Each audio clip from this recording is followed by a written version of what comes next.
pinoprotektahan. Walang kasinungalingan. Serbisyong totoo lang.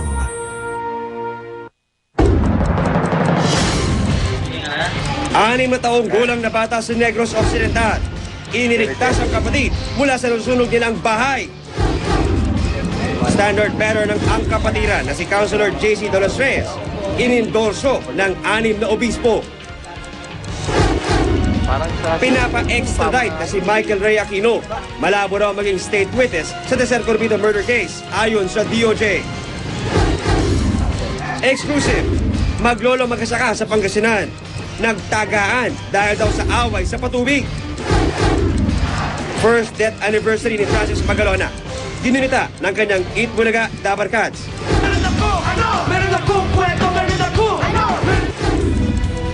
At mga kandidata ng Binibining Pilipinas, todo handa na para sa Grand Coronation Night ngayong gabi.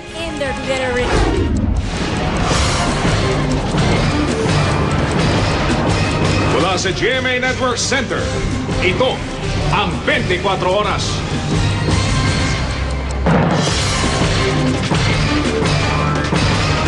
Magandang gabi po. Bayani ang turing sa isang batang 6 na taong gulang sa Sipalay City, Negros Occidental. Sinagip niya kasi mula sa nasusunog nilang bahay ang kanyang kapatid na sanggol pa lamang. Nakatutok si Lia Manyala. 6 years old. Lapnos ang halos kalahati ng mukha ni Virginia Rojo, 6 na taong gulang, bakas ng kanyang kabayanihan. Ito'y matapos sagipin ang 4 na buwang gulang na kapatid mula sa nasusunog nilang bahay Kamakalawa. 2 lang silang naiwan dahil naghahatid ng labada noon ang kanilang ina. Ayon kay Virginia, sobrang init noon pero hindi raw siya nagdalawang isip na kunin ang kapatid at dalhin sa mas ligtas na lugar. Ginano mo manghod mo?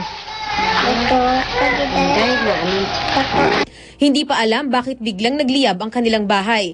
Binigyan naman ng tulong pinansyal ng munisipalidad ang mag-anak. Lia Manyalak, nakatutok, 24 Oras. 17 tripulanteng Pinoy ang pinalaya na ng Somali Pirates matapos ng halos 1 taon. Ayon sa DFA, inaasahang bukas sila darating mula Taiwan. Na-hijack ang kanilang sinasakyang fishing vessel habang naglalayag sa Seychelles noong April 2009. Ito raw ang pinakamatagal na pagbihag sa isang barkong may Pinoy crew.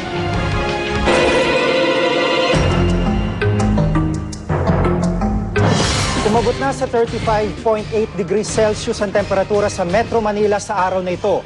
Ang pinakamainit na naitala rito ngayong taon. Dahil nga sa epekto ng El Nino, hindi lang kabuhayan kundi buhay mismo ay nalalagay sa alanganin. Sa Manawag, Pangasinan, nagtaga na maglolong magsasaka dahil umano sa gawa ng patubig. Nakatutok si Cedric Castillo, exclusive. Nagsisimula pa lang maghilom ang naputol na kaliwang kamay ni Lolo Rogelio. Sa kanyang dibdib at kanang pisngi, makikita ang mga teklat na mga taga sa kanya ng mismong apo. Ang dahilan ng away, agawan sa patubig ng kanilang mga palayan. Nangyari ang insidente noong February 14 kung kailan nakaschedule patubigan ang kanyang palayan. Nagulat daw siya nang makitang hinarangan ng apong si Renato ang daluyan ng tubig para mapunta sa palayan nito. Dito na raw sila nagpambuno. Yung pagdagay sa akin ng samurai, ginanon ko. Kaya na habang nandito ko, gusto nila yung suluin nila yung tubig na papunta rin sa kanila. Nagtamo rin ng sugat si Renato sa braso at balikat. Kami naman talaga ang pwedeng kumuha sa gabing yun dahil kami ang nagbaba ng tubig. Kakasuhan ng attempted murder si Renato. Possible motive na parang talagang pagtatamtan talagang papatayin si Rogelio. Bagamat may mga bahagi pa ng barangay Mermer na may sapat na patubig at sapat na supply ng tubig sa poso, marami pa ring residente ang patuloy ang kalbaryo dulot ng El Nino. Matigas ang lupa, ang mga hayop halos wala nang masimot na damo. Batid ng lokal na pamahalaan ng Manawag na hindi pa nito lubusang nararamdaman ang hagupit ng El Nino, kaya naman daw puspusan ang paghahanda nito para sa higit pang mas mainit na panahon. Mula rito sa Pangasinan, Cedric Castillo, nakatutok, 24 Oras. Kasunod ng paglutangan ng libo-libong patay na tilapia sa mga palaisdaan sa Minalin, Pampanga, sinuri naman taga Bureau of Fisheries and Aquatic Resources ang tubig doon. Nakatutok si Lia Manyalak, exclusive. Dahil sa sobrang init ng panahon, umabot na sa critical level na 2.51 parts per million ang dissolved oxygen ng ilang palaisdaan sa Minalim, Pampanga. Ang dissolved oxygen o DO ang hinihinga ng mga isda para mabuhay. Ang normal level ay 5 ppm. Bumababa ang dissolved oxygen kapag matindi ang init dahil natutuyo ang tubig. Dahil dito, nai-stress ang mga isda kaya namamatay. Dahil tanghali pa ngayon, pag dumating ang madaling araw o gabi, mas bumababa pa, no? Walang mabubuhay na isda niyan. Kahapon, tinatayang 10,000 tilapia ang hinangong patay sa parehong palaisdaan na ininspeksyon ng BIFAR kanina. Bukod sa mababang DO level, nagresulta rin ang matinding init sa mataas na pH level o acidity ng tubig. Sa kabila nito, hindi naman naaalarma ang BIFAR. Wala pa kasi sa 1% ng kabuuang produksyon ng Pampanga ang apektado ng fish kill. Kung ang fish pond ay nasa coastal area, nagiging mas madali ang pagpapalit ng tubig dahil sa malapit sila sa ilog, kaya't naisasalba pa ang mga isda. Si Mang Ruel, matapos mamatayan ng may 25,000 tilapia, ngayon, puro buhay na ang naiaahon niya sa tulong ng apog. Matatanggal yung acidic o baho ng konti yung tubig para gumanda yung ng tubig, yung isda, hindi mahirapan. Maaari rin daw gumamit ng paddle wheel o kaya ipaanda rin sa palaisdaan ng motor ng bangka para mapataas ang oxygen level ng tubig.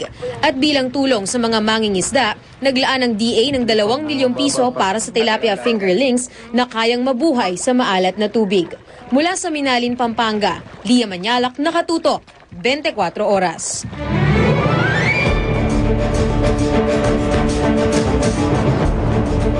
Anim na 45 araw bagong May 10 elections, nagpahayag ng suporta sa kandidatura ni ang kapatiran standard bearer JC De Los Reyes, ang 4 pang obispo. Kabilang dito sina Novaliches Bishop Antonio Tobias, Ilagan Bishop Joseph Nakua, San Jose de Mindoro Bishop Antonio Palang at retired Bishop Teodoro Bacani. Una nang nag-endorso sina Lipa Archbishop Ramon Arguelles at Bacolod Bishop Vicente Navarra. Ayon kay Archbishop Oscar Cruz, di naman labag sa simbahan ang pag-endorso ng kandidato, pero hindi lang daw ito maganda sa pakiramdam at pananaw ng isang Katoliko na iba naman ang gustong iboto.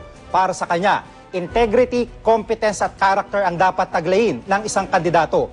Tumanggi siyang pangalanan kung sino mang kandidato na nagtataglay nito. Si De Los Reyes naniniwalang kaya niya nakuha ang basbas ng 6 na obispo ay dahil isinasabuhay niya ang turo ng simbahang Katoliko. We are humble. I believe it was given gratuitously o talagang galing sa kanilang mga puso yan. Pinababalik na ng Amerika si dating Police Senior Superintendent Michael Ray Aquino dito sa Pilipinas. Paharapin ang Deser Corbito double murder case. Pero di tulad ng iba pang akusado sa krimen, malabo raw siyang maging state witness ayon sa DOJ. Nakatutok si John Consulta. Matapos ang 3 buwang pagdinig, iniutos ng United States District Court of New Jersey in New York ang agarang pagpapa-extradite kay Michael Ray Aquino. Inaprubahan ang extradition request ng Pilipinas kaugnay sa umano'y pagkakasangkot nito sa Deser Corbito double murder case. Binigyang puntos ng US Court ang pahayag ni Clem Numlao na dating tauhan ni Aquino. Sabi ni Numlao, iniutos umano ni Aquino sa kanya at ilang tauhan ng nooy PAOK-TF na tiktikan ng publicist na si Bubi Deser bago mapatay. Ayon sa DOJ, maaari parang umabila si Aquino para patagalin ang kanyang pagbabalik bansa. Pero sakaling ma-extradite na nga, he will be brought here as an accused and he will be charged for substantially role niya, both in the affidavits of Mancao and Dumlao. Sinubukan ng GMA News na kunan ng pahayag ang mga abogado ni Aquino pero walang sumasagot sa aming text at tawag. Kumpiyansa naman ang kampo ni Senator Panfilo Lacson na akusado rin sa kaso na di makakapekto sa kaso ang pagbabalik bansa ni Aquino. Bukod sa Deser Corbito murders, nasangkot din si Aquino sa iba pang kaso tulad ng kidnap for ransom, kuratong baleleng at ang pakikipagsabuatan niya sa nooy FBI intelligence analyst na si Leandro Aragoncillo para magposlit sa Pilipinas ng mga classified documents sa Amerika. John Consulta, nakatutok, 24 oras. Exclusive, mga manok sa Gamu Isabela maliit na ang inilalabas na itlog dahil sa matinding heat stress. Tribute ng Itbulaga sa paggunita sa first death anniversary ni Francis M. At mga lugar na pwedeng pagswimingan sa Metro Manila. Tutukan dito sa 24 Oras. Sana bukas, mabuting pamumuhay. Sana bukas, lahat pantay-pantay. Sana bukas, sa mundong muntian. Sana bukas, kapayapaan. Say something fresh, you know it makes sense. Now rock the world with confidence. Join the Fresh You Project. Enroll now. Now's the time to wear your pride for Manny Pacquiao. Sali na sa Alaksan FR Panalo ang Pinoy Promo. Buy 10 Alaksan FR at dali ng resibo plus 80 pesos tuwing Biyernes sa GMA Network. And you can own the limited edition Alaksan FR Manny Pacquiao t-shirt. At sabay-sabay nating suotin ito when we watch the event Pacquiao vs. Clothing on March 14. Panalo ang Pinoy sa pakikisa kay Manny Pacquiao at Alaksan FR. Life's so easy with you. Nor Real Sabaw Powder. Powder ito, kaya easy matunaw ang karning-karning sarap. Ma, hitang yung tinola. Nakaranas na ba kayo matulog sa maikling bangko sa palengke? O mamatayan ng kapatid dahil wala kang perang pampagamot, wala kang nang magawa? Naranasan ko na lahat yan. Kaya nang biyayaan ako ng Diyos ng magandang buhay, naging panata ko na. Tumulong sa mga walang-wala. Kung talagang gusto ko yumaman pa, babalik na lang ako sa pagkanegosyante. Kung natapos ko kahirapan ko, magagawa ko rin sa inyo. Panata ko. Tapusin ang kahirapan. Pawis, okay lang yan. Sa loob ng ring. Sa labas, hindi. Mag-Rexona for Men. May 24 hours protection laban sa pawis at BO. Use Rexona after every bath. I get my smile from my mother and my eyes from my Lola. But not everyone is born with perfectly straight hair. I get my straight hair with help from Palmolive. Palmolive Natural Silky Straight Shampoo has an enriched formula with 100% natural virgin coconut oil and soy protein. Helps nourish hair and relax waves, making it up to 2 times straighter. My straight hair is all me and Palmolive. Palmolive Natural Silky Straight Shampoo for up to 2 times straighter. Ang kalaban, malaki man at magaling. Not easy. Manny's fighting like the bigger man right now. Sa pambansang kamao, bugbog sarado pa rin. Diaz is just a mess. They're gonna get worse. Muling tutukan ng madugong laban ng lahi. Pacquiao versus Diaz. March 7, Linggo, sa GMA lang. He never stops trying.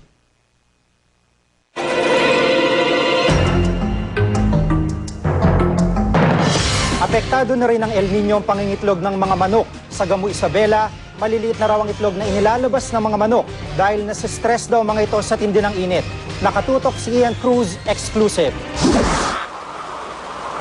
Ramdam na ng mga layered chicken o mga nangingitlog na manok sa poultry farm na ito sa Gamu Isabela ang epekto ng El Nino. Nabawasan na ng 5% ang iniitlog ng mga ito kada araw. Due to extreme heat nga po, hindi masyadong nakakakain yung mga manok. So ang result po nun, bali bumaba po yung production namin. Dahil sa epekto ng stress yan. Ang isang factor ng stress kasi hindi lang sa mga environment. Lalo na ngayong epekto ng El Nino, lahat nai-stress yan. Lumiit din ang mga itlog. Ganito kalaking itlog na nakukuha dito sa layer farm, umaabot ito ng 60 grams. Pero dahil nga sa init ng panahon, ay nakakakuha pa sila ng ganitong kaliit na itlog na umaabot lamang ang timbang sa 30 grams. 2% sa mga nakukuhang itlog kada araw ang sobrang liit, kaya apektado na raw ang kita ng farm. Kaya para maibsan ang paghihirap ng mga manok ngayong tagtuyot, tuloy ang pagpapainom ng tubig na hinahaluan pa ng supplement para makadagdag lakas. Sa ngayon po, nagbibigay po kami ng electrolytes and then additional vitamins po. Vitamins? Opo. Para po malasan yung stress po nila. Isa pa sa malaking problema ang harapin ng mga farm, ang posibleng pagtaas naman ng presyo ng patokang mais. Labis din kasing naapektuhan ang mga taniman ng mais dahil sa El Nino. Mula sa Isabela, Ian Cruz nakatutok, 24 oras. Doble kahit na sa pangangampanya ang mga presidential bet, lalo pat mahigit 2 buwan na lamang eleksyon na. Dumalo sa Presidential Forum ng ang ating co-op party list sa Club Filipino, sina Councilor JC De Los Reyes at Senador Jamdi Madrigal. Sina Senador Richard Gordon at Bayani Fernando nakipiyesa naman sa mga taga-Bukidnon. Nauwi naman sa kampanya ang pagdiriwang ng ika-22 anibersaryo ng Jesus is Lord Church sa Palawan na pinangunahan ni Brother Eddie Villanueva. Ang tandem naman ni Senador Noynoy Aquino at Senador Mar Rojas nanuyo sa Tondo, Maynila. At si dating Pangulong Joseph Estrada nanuyo sa Subic kasama ang running mate na si Jejomar Binay. Si Gilbert Teodoro nanligaw ng mga botante sa Compostela Valley at Davao City at ang kanya namang running mate na si Edu Manzano sa Zamboanga, Dumayo. Isang concert naman ang pangunahan mamaya ni Nicanor Perlas sa Bantay ng mga Bayani sa Quezon City.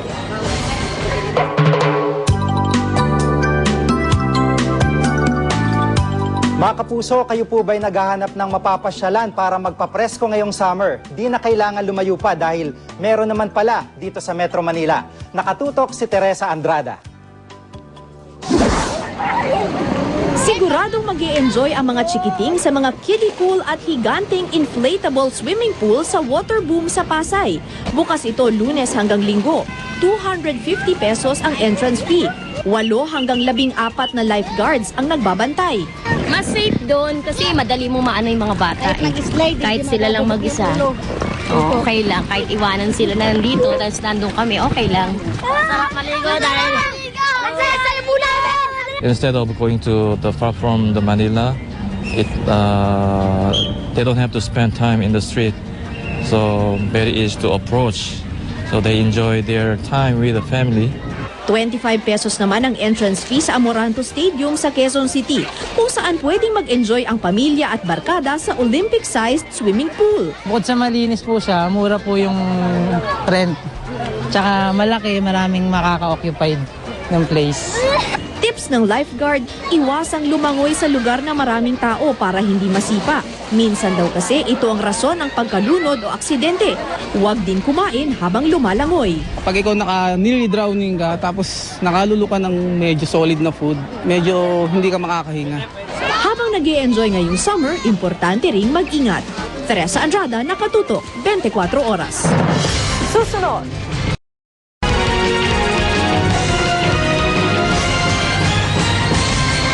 Amateur video ng tsunami sa Chile ang inilabas. Kita sa video ang pagragasa ng tubig sa bayan ng Penco. Nalubog ang ilang sasakyan. Tinamaan ng tsunami ang baybayin ng Chile matapos ang magnitude 8.8 na lindol doon noong February 27. Hanggang ngayon, may malalakas pa ring aftershocks. Kuha yan habang niyayanig ng magnitude 6.8 na aftershock ang lungsod ng Concepcion kahapon. May 800 ang naitatalang patay dahil sa mga pagyanig at tsunami. Handang-handa na po ang 24 na nagagandahang dilag para sa Grand Coronation Night ng 2010 Binibining Pilipinas mamaya. Nakatutok si Aubrey Carapel live sa Quezon City. Aubrey? Kaya ngayong gabi na ang pinakahihintay na Grand Coronation Night ng 2010 Binibining Pilipinas.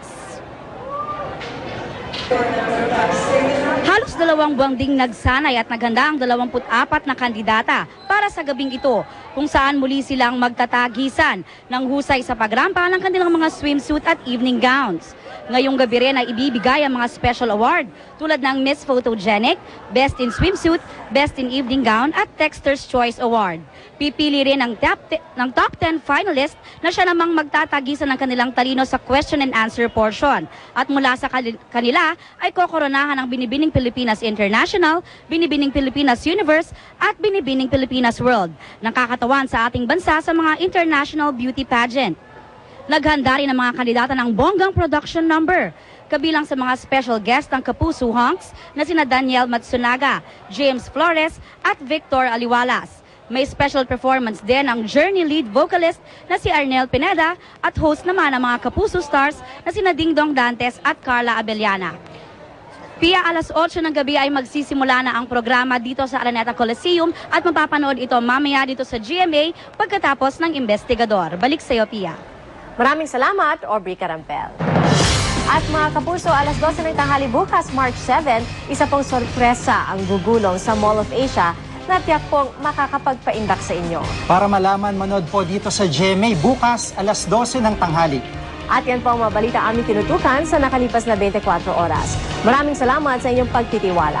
Mula sa Tahanan ng Katotohanan, ako po si Pia Arcangel. Ako po si Jig Manica dito ang GMA. Walang kinikilingan, walang pinoprotektahan. Walang kasinungalingan, serbisyong totoo lamang. At dahil hindi natutulog ang balita, nakatuto kami 24 oras.